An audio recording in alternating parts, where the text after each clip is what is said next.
model free learning, we will do 2 methods. Okay. Now, our goal is still the same, given a policy pi, compute V pi. Now, V pi can be thought of as expected discounted long term reward following pi. You can write it down as summation S prime, the transition from S to S prime, long term reward with the transition S to S prime, right, immediate reward plus long term reward. I have just written it down like this, right, R plus the reward starting in S prime. Now, whenever you are given an expectation, you can compute that expectation by, we just did, you can compute the expectation model free by average. So, I can write this down as 1 by n of all the various samples I have, summation I long term reward I. That is it. This is empirical estimation of V pi. So, again let us look at this example. We are given the same example. Let us say I ask you what is the estimated V pi of B 1, discount factor is 1. What is the estimated V pi of B 1? So, what would you do? Okay, I will give you 30 seconds to compute. What is V pi of B 1? And similarly, what is V pi of B 2? So, what is the denominator of V pi of B 1?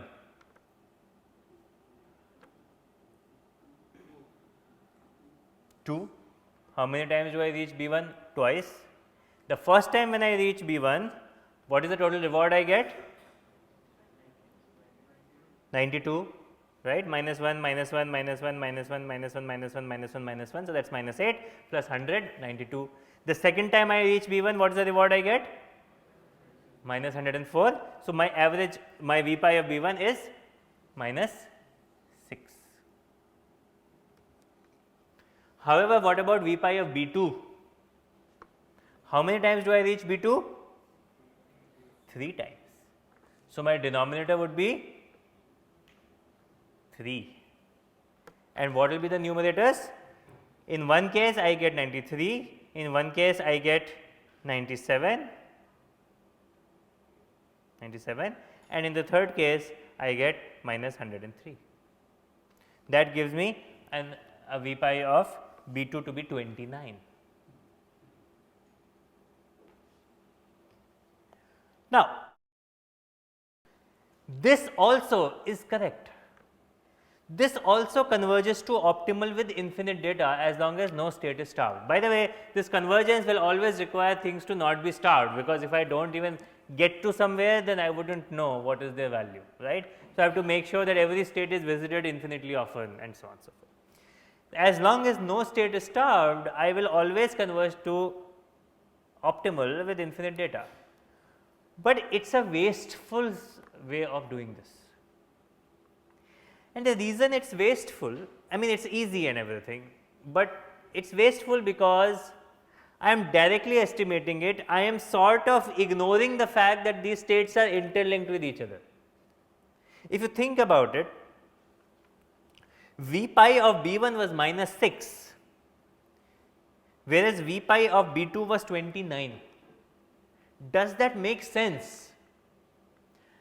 It is given the fact that I am going to take action right in B 1, and given the fact that every time I take action right in B 1 I get to B 2, at least twice I have done it and twice that has happened, and that action only costs minus 1.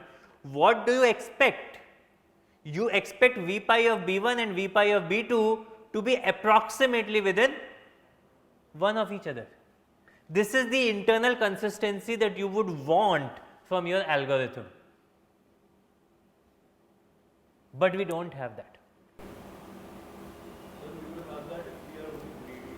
We have a target or a goal also, and we are discounted, but still taking Right. So, but discount factor is 1. So, discounting is not really adding that much problem. Again, I am not saying that this will exactly be the case, but it is highly unlikely that the correct answer is V pi of B 1 minus 6 and V pi of B 2 29. A difference of 35 is unusual given what we know about the domain right now. We do not know everything, of course. And the reason that is happening is because we got to know more about B2, and therefore we computed its expectations slightly differently, but from the point of view of B1 we did not pass on that information. We are computing each V pi's completely sort of independently, and that is not very good. We need to think about their connections even though we are not given the transition function, and sort of use Bellman equations, because if we do not do this we might learn very slowly. So, eventually this is going to converge with infinite data if no state is starved, but the sample complexity, the number of samples it will take will be very high. So, let us do better, and let us try to do better, and the algorithm that allows us to do better is called the temporal difference learning algorithm, TD learning. This is a model free learning approach which somehow utilizes the Bellman equations. Okay? And so, let us see if you can follow this. So, this is where we were interested in 1 by n summation I long term reward I, but instead of doing this we can alternatively, because this does not allow us to look at S and S prime in the same equation. So, let us instead use the other equation. V pi of S is expectation of R, the immediate reward, plus gamma times V pi of S prime. Now, this equation represents the relationship between S and S prime.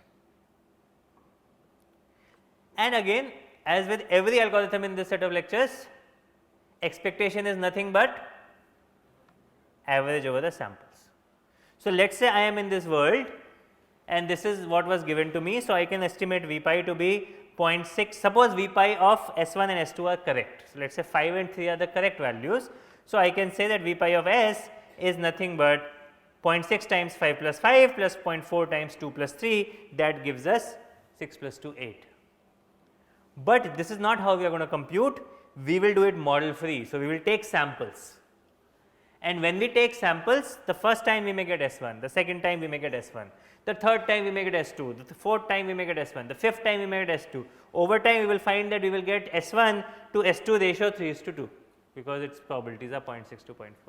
And we know that V pi of S1 is 5, V pi of S2 is 3, and the cost that we pay when we go to S1 is 5, and the cost we pay when we go to S2 is 2. So, we can alternatively figure out that 3 times we got a reward of, sorry, not cost, 3 times we got the reward of 10, and 2 times we got the reward of 5. So, V pi estimated as an average would be 10 plus 10 plus 10 plus 5 plus 5 divided by 5, which is also going to be 8.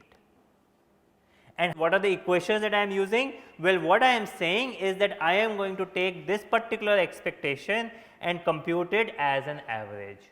So, for that I will do average of this term in the inner term. The inner term is my sample value. So, let us say I was in state S, I took the action pi S, I reached S prime, got an immediate reward of R, then my sample value is going to be R plus gamma times V pi of S prime, and my V pi of S is nothing but 1 by n summation I sample I.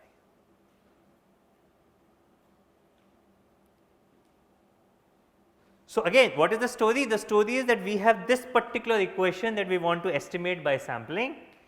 We recognize that this equation is an expectation. We say great, we know how to deal with expectations. We start sampling with this distribution, the t distribution, and we just take average of the inner term. What is the average of the inner term? The immediate reward that we get plus the gamma times V pi of S prime, the S prime that we reach, and that is called sample I. This is ith time we sample, this is what my sample I is, and I take an average of those, and that gives me V pi of S. Now, of course, there is a problem, we do not know true values of V pi S prime, that is okay. We are just going to do dynamic programming. So, we will just maintain current version of V pi S, and then we will be in some state S, and we will take the policy, we will get to S prime, then we will compute the sample value and change the value of that particular S and nothing else. So, this is model free because we are not learning T or R, notice. We do not care for what is the transition function, we do not care for what is the reward function, we are directly estimating V pi. Every time I am in S and I take an action, I update V pi, of S using the old value of V pi of S prime. This algorithm is called the temporal difference learning. We will talk about it more in the next class starting from this point.